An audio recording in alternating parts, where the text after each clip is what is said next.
Well, congratulations, you've made it to the final session. Thanks for still being here. So we're going to carry on with the session of getting practical, and we're going to deal with the devil first. Credit.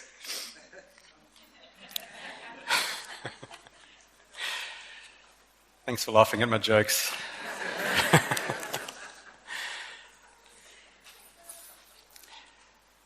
So, credit. Living in debt has become very much a norm in the society that we live in. And I think a lot of people take on an enormous amount of credit to show that they are successful and to put up a false picture of their financial situation so that they may receive the applause of men. I don't think a Christian has any place in that game. If you are taking credit because you feel like you need to put up a facade and pretend that you're better than what you actually are, you might not be a believer. The state of a believer is knowing how low we are before a holy God. That is where we should be, not trying to take credit, to indulge the flesh, to seek after the applause of man. At the very heart of it, Proverbs 22:7 says, "The rich rules over the poor, and the borrower is the slave of the lender." Now, as believers, we are to be slaves, but slaves of Christ. Many of Paul's letters are opened with the words, "I, Paul, the bondservant, the slave of Christ." We are not to be slaves to multiple masters. In fact, a slave can only serve one master. We are either in bondage to a lender or we are in bondage to Christ. We cannot be in two sets of bondage. By being in debt means that we are unable to serve God wholeheartedly. So ideally, you want to be avoiding all forms of debt.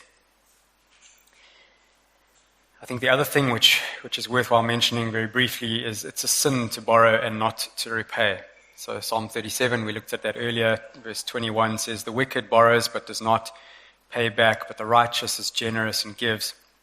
So we must pay back as soon as possible. Another thing which is worthwhile mentioning is that it is pointless to be borrowing and then try and save at the same time. So you're fighting two opposing battles. I mean, typically your home loan, your vehicle loan will be a rate that is at least 6% more than the rate that you can get saving. So if you are in debt because of a house or a car, make it a priority to get out of debt.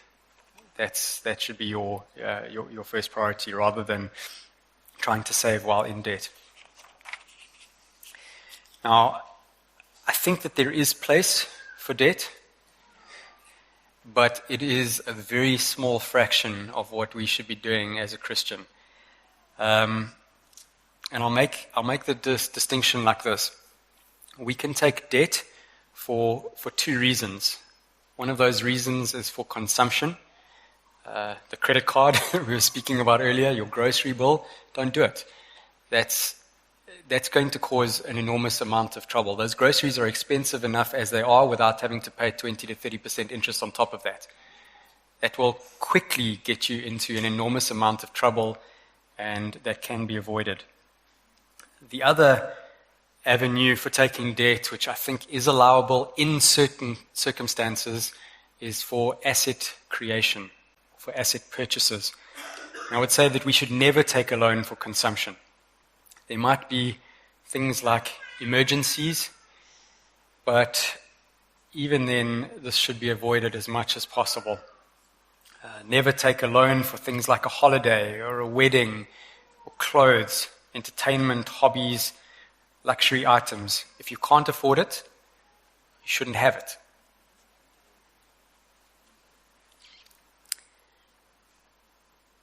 never take a loan if you can't repay it. I think you need to be realistic about your ability excuse me, to repay. When it comes to taking a loan, sometimes a bank will include things like bonuses and commissions and things that are not regular in their income, and they'll allow you to take debt because at the end of the day, the bank has access to those assets. So when you stop paying, no biggie, they'll just take your house away, they'll take your car away, and they get their money back. In the meantime, they want to be able to generate as much as they can in terms of interest. So when you're taking a loan, be realistic about what the income is that you have and how smooth that'll be over time. Don't look at the very best month when you earned your highest commission because you sold this big piece of equipment and then say, right, now I need to live in a house that's becoming of that person. No, we need to be realistic. High interest loans, credit card loans, personal loans, payday loans, these rates are eye-watering. They are some of the highest in the world, where you're paying anywhere from 25% up to 60% and above. These are silly amounts of interest. You can't get out of that. Once you get in there, you are stuck until eventually you get put into liquidation and you become an insolvent. You will not get out. Don't think that it's okay to do that.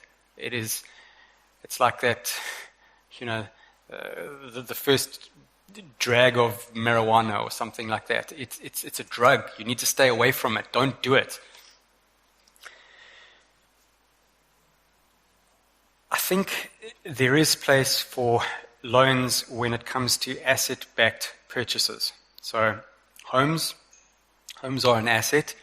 As you've probably noticed, the way that house prices have been for most of the last 15 years is not a whole bunch of up. And there are going to be years where your house is worth less than it was the year before. So a house is typically an asset, but there are going to be periods in time when it doesn't behave as an asset. And where we are right now, when interest rates are high, less people can afford those properties, it means that the value of those properties go down. And if they don't go down in absolute value terms, they have been going down in real terms, as in the growth in your house over the last 15 years has probably been less than inflation. So you are poorer today in that house than what you were when you first bought it, in which case you probably could have rented for a lot cheaper and you would have done better. So the point really to mention is that you need to be financing real assets. I think the home is about as close as you can get to a real asset. A car, as much as you think is an asset, is what we call a depreciating asset. Its value last month was higher than it is this month, and it's going to be less next month. Obviously there's an opportunity for you to steward that car, and it will hold its value better in good condition, but over time that car is eventually going to be worth nothing. I'm not going to talk about investment cars because I think that deals with a very, very small population. There are some cars that go up in value. Not sure that a Christian needs to be playing there, but I think it is possible. I don't want to say that it's no in all circumstances, but if you're earning billions, there's a place for that. So homes and cars are things that you can finance. Ideally, what you want, if you are taking out debt, is that the value of the asset needs to exceed the liability under that debt, so that you're always in a situation which is called positive equity. The value of the asset minus the liability, the loan that you owe, equals a positive number. And this is usually not possible if you don't put a deposit down. So when you buy a house, you put a deposit down. Yes, the bank may give you a 100% loan. Put a deposit down.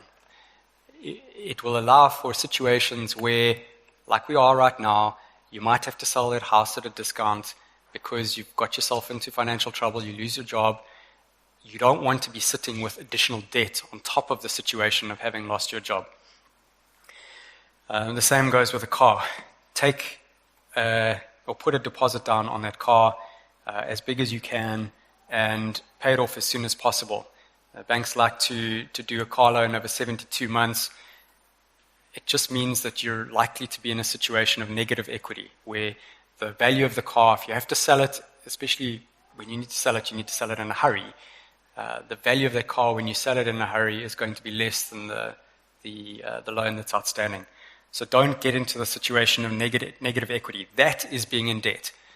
So if you have a house that is worth R1 million and you have a home loan on that at R500,000, I don't consider you to be in debt, because on a net basis you're not. And that kind of debt is okay. It does place a constraint on your monthly expenditure. You have to pay the home loan on that 500,000, and that's going to probably end up costing you 5,000-6,000 rand a month. That's money that you could have been doing something else with. But likewise, if you hadn't spent the money to buy the house, you would have to be paying rent. So I think that is a forgivable debt situation. But to get into that situation, you need to have put a deposit down, and you need to be paying off potentially ahead of whatever the bank's plan for payment is. If it's 20 years, try to pay it off in 10. You don't want to be in a situation of negative equity. So that's on page 36. As I've said earlier, sometimes we like to rationalize the case for taking more debt than is necessary. So a situation where we need a bigger house to be able to host this Bible study. Are you hosting a Bible study now? No, I can't because my house is too small. Better take more debt. God is not pleased by you hosting a Bible study and you taking enough debt to put your financial situation under strain. Don't do it. Then that's not for you. Let somebody else do it. We also can think about extra rooms to be hospitable. I recently spoke to a guy who was wanting to rent a bigger house and asked why does he need the extra room, and he says, well, it's for hosting, and asked the question, have you ever hosted before? No, I haven't hosted before. So I said, who are you expecting to host in this house? And Granny visits once a year for 1 week. So because of that, he's paying an extra 2,000 or 3,000 rand a month in rent for Granny for 1 week a year. If you add that 2,000 rand up every month, you've got 24,000 rand. You can put her up in the most fancy Airbnb for a week. You don't need to put your financial situation of your family at risk because of 1 week a year. We've often had situations where we have more guests than our house can accommodate. Kids can sleep on floors. In fact, they love it. It's like camping inside. We've had times where we've got 10 kids sleeping on the floor in the lounge. You can reconfigure things out. You don't have to have a luxury Airbnb available for 1 week a year in your house. The same thing can be said of a car. Often we think, I need a new car because it needs to be reliable. Even a new car is not necessarily reliable. There are cars that are 10 years old that are extremely reliable. Don't buy into the trap that I have to have a new car because it's reliable. Actually, when you drive that new car off the showroom floor, you're going to lose 10 to 20% of the value on day one. That is a fantastic waste of money. I don't think believers should be buying new cars. We don't need new cars. Sorry if anybody has.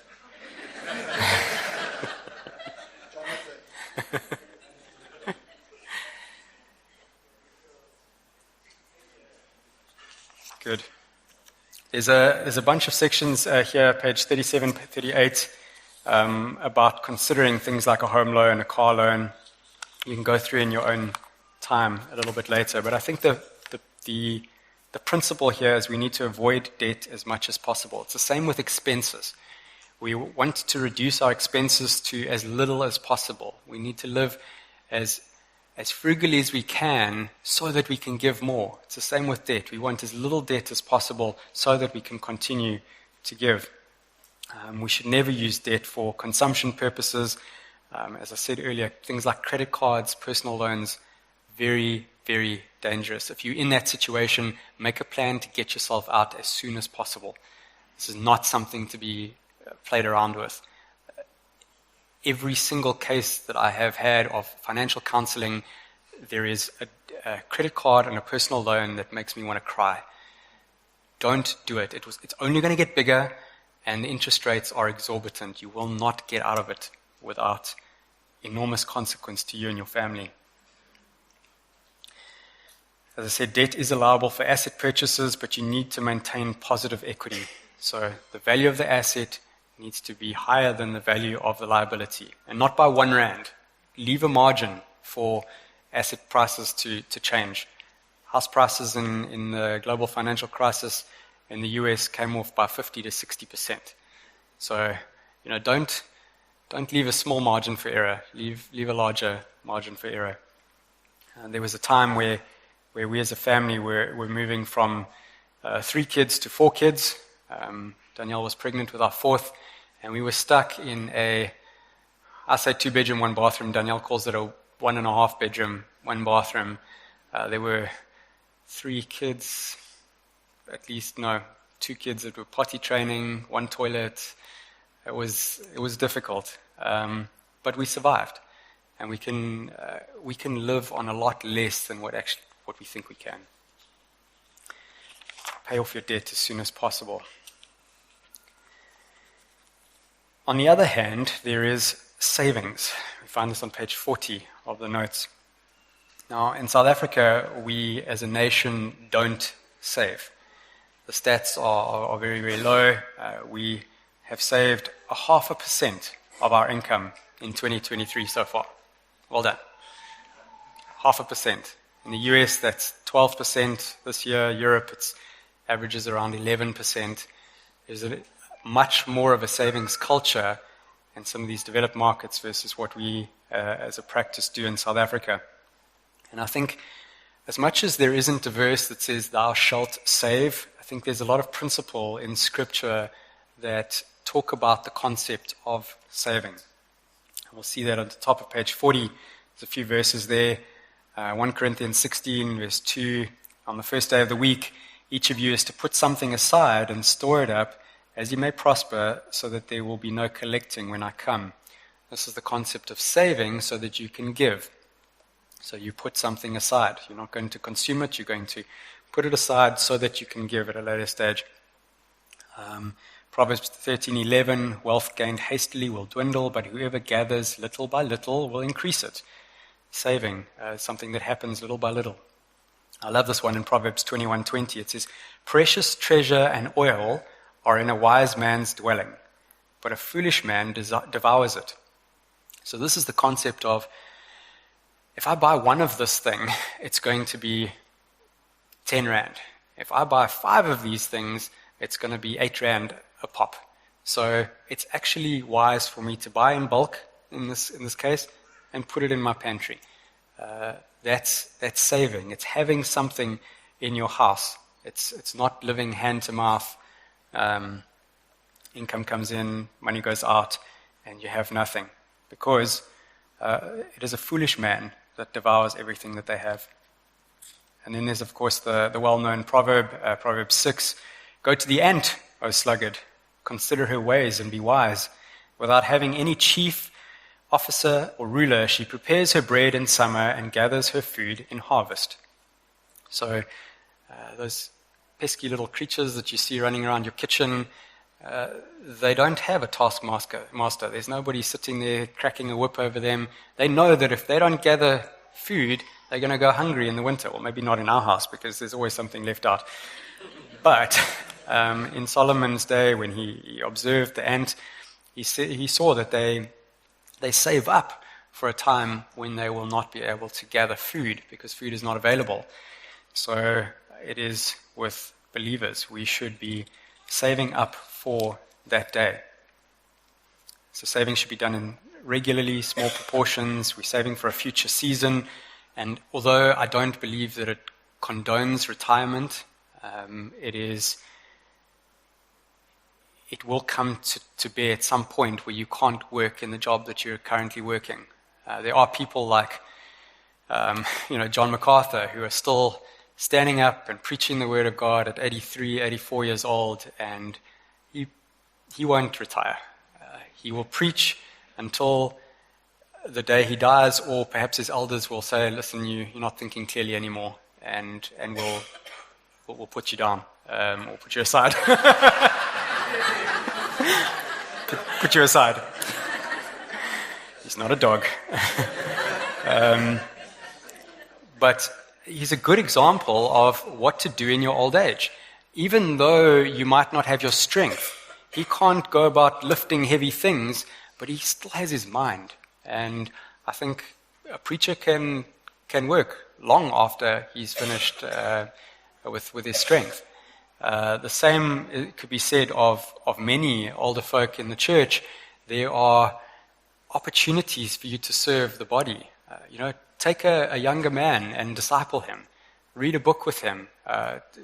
Help him with life decisions. There are things like doing the books for the church, or something that is more requires your mind than your strength. There are jobs like that can be done by an older person. So I don't think these verses necessarily condone retirement. Your work will differ, but you will continue to work. Savings as a means also offer protection against the slavery of debt. So if it is that we have a practice of saving, that we build up to, I think a healthy number is about 3 times your monthly expenses. If you have that savings part, you also avoid the risk or the temptation to go into debt when there is an emergency. They then become the means of God's provision for you in the time of trial. Some make the argument to say, well, Scripture says that we don't need to be worried about tomorrow. Tomorrow has enough problems of its own, so we shouldn't say we don't need to worry about that. That's tomorrow's problem. I think that we save and we trust the Lord with the investment returns. So we trust that He will prosper the investment to make good for our needs when we can no longer work, sufficient for our future needs. The same argument has been used of the fool that ripped down his barns and built bigger barns as a sort of a statement to say, well, no, you don't need to save. That guy was a fool. But he was condemned not because he saved. He was condemned because he was presumptuous. He didn't acknowledge his dependence on God. He thought that the way that he was going about saving, gathering all of these grains, was going to protect him against any trial. He didn't acknowledge his need for the Lord, and that's why he was regarded as a fool. So when we save with the right motives. That is, that we are not fearful of the future. We know that it is the Lord that holds the future and that He is sovereign over all things. We cannot change His mind. We cannot change the plan that He has for us, but we can be responsible with what He has given us. And we trust Him with the outcome. So we save, but maybe our investments don't do so well. There are going to be times when markets crash and your investments will be down, but over time, if you save little by little over time, they will grow. So we trust the Lord with those outcomes. We don't save to pander to our greed. It's not that we save so that we can splurge and buy the next fancy luxury that's going to ultimately disappoint us. We're saving for an uncertain future. We don't save in a spirit of presumption, and we don't save to the detriment of giving and being generous. This is an important one. We don't not give to the church or not give to the needy because I need to save. I need to gather up for myself, rather me than you that's suffering. So we don't do that to the detriment of our giving and generosity. How can you save practically? At the bottom of page 41, there's a couple of pointers there. If you don't know how to do this, I'm not sure if you have any financial advisors within the church. If you do, go speak to a godly person. But there's a couple of pointers there at the bottom. I'm not a financial advisor. Good. So saving is a matter of the heart. We save with the right motives. We're going to go through the next couple of topics quite quickly to be able to give us time for some questions. So insurance. Is insurance biblical? I think in some instances insurance is a requirement for taking a loan. So if you don't want to take insurance, then don't take the loan. So that's a way to avoid insurance. It can be viewed as a lack of faith, as in, I don't trust that the Lord will do what's right, so if I take this insurance, then I'll protect myself against that particular risk.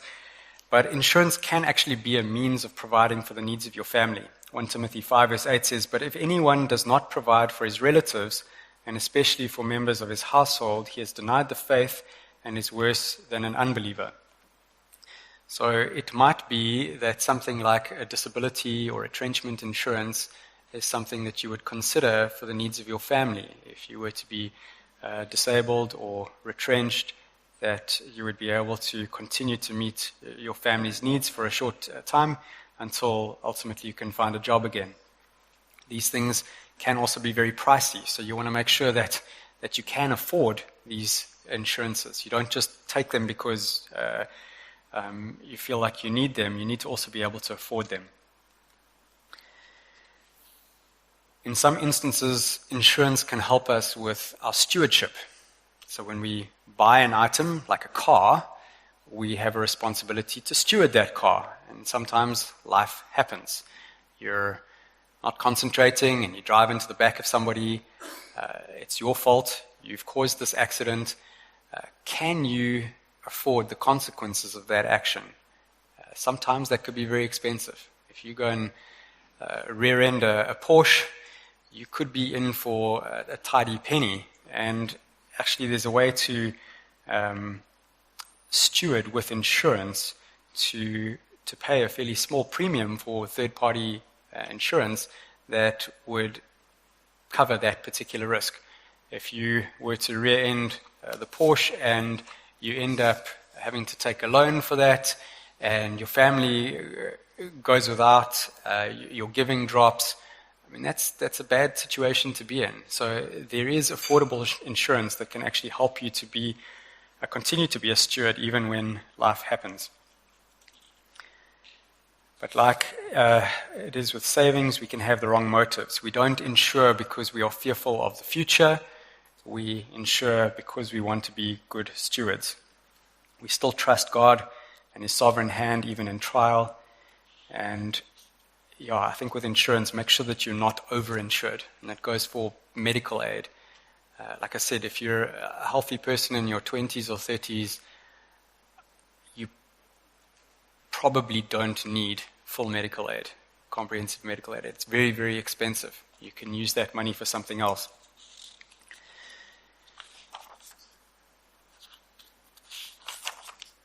Inheritance. We're on page 45. I think there is some virtue in leaving money for your children, leaving possession to your children's children. We get that from Proverbs 13, verse 22. It says, "A good man leaves an inheritance to his children's children, but the sinner's wealth is laid up for the righteous." So here we see the virtue of leaving money to your children's children. Now, I think inheritance can be viewed in the same way as you could view a lottery. There is potentially a lot of money that is going to flow from parent to child or from parent to grandchildren, and depending on the ability of that child or that grandchild, that money may actually cause more harm than good. Especially, and this is going to be a contentious area, where that person is an unbeliever. They could be using that money for a wide range of sinful things. Your other option at that point, where it says leave an inheritance, but it doesn't say leave a lottery for your children, or something the size of a lottery winning for your children, you can also use that as your last, what did I call it here? I've written it in a way that I thought was really well written, and I can't think of it off the top of my head. It's your last act of generosity, I think, is what it was. That you, even though it's not sacrificial, because you've already died, the money can go towards things like church, missions boards, places that can advance the cause of the gospel, and that could be your last act of generosity. So when you come to thinking about inheritance, it's not saying that you give all of this money to a child. There are going to be situations where potentially you die as a young person, you've got a young family, there are a lot of expenses that need to be incurred, perhaps that needs to then go to the guardian of those children when you die, but nowhere in Scripture are you commanded to leave millions and millions to somebody that can't actually manage that money themselves. In fact, as with lottery winnings, you'll find that that'll do more damage than good. So consider this as an opportunity to be generous with what you already have. Now, there's a lot of tax consequences here. There's things like estate duty. When you die, you are liable to estate duty on the assets that you've left. And I'm not going to give you a tax lecture now, but there's essentially a 20% tax on the stuff that you leave. So if you haven't given it away before you die, it first gets taxed, then goes out. So it's far more efficient to give while you're still alive. That way you can avoid some of that estate duty. So from a tax perspective, you can give more. But I think a believer should definitely be considering these things. You should be, discuss this with your wife, discuss this with your children, draft a will detailing your intentions. But it is not just an opportunity to dump a whole bunch of money on children. It is also an opportunity for you to be generous, even though it lacks the sacrificial element that we read about earlier in 2 Corinthians. And finally, we get onto the topic of children and extended family. This is on page 47. So we have responsibilities for our children, and they are all over Scripture, but the two that I've put in the notes here, Proverbs 22, verse 6, train up a child in the way that he should go, even when he is old, he will not depart from it. We are to train our children. Ephesians 6, verse 4, bring them up in the discipline and instruction of the Lord. So training is part of our job as parents. We need to bring them up in the instruction of the Lord, which includes instructing them in the area of stewardship. Don't keep money matters to yourself and just think that someday, magically, your children are going to turn 18 or 21 and they're going to know how to handle these things. They won't. They need to be taught. And if you're not teaching them, the world will teach them. And then they're going to run off to all the counselors in the world, and they're going to learn about debt and harmful things for them. So be teaching your children about these things. Practically, there's something that we've done as a family which I think works really, really well. We play the food challenge.